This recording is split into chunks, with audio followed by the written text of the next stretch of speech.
Hello and welcome. In today's video, we'll guide you through the process of permanently deleting your Botim account. Whether you're switching to a different app or simply wish to remove your account, this tutorial will walk you through each step.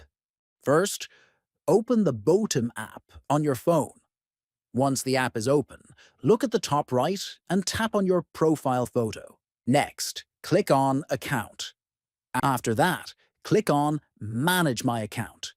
Following this, tap on Delete My Account. Next, choose the reason why you want to delete your account from the options provided. Then, click on Delete My Account again to continue. Afterwards, enter your phone number to confirm your identity. Finally, click OK Delete My Account, and then tap Delete to confirm that you want to permanently remove your account. By following these steps, your Botim account will be permanently deleted and all your data will be removed. If this guide helped you, make sure to like the video, share it, and subscribe to the channel for more useful tutorials. Thank you for watching.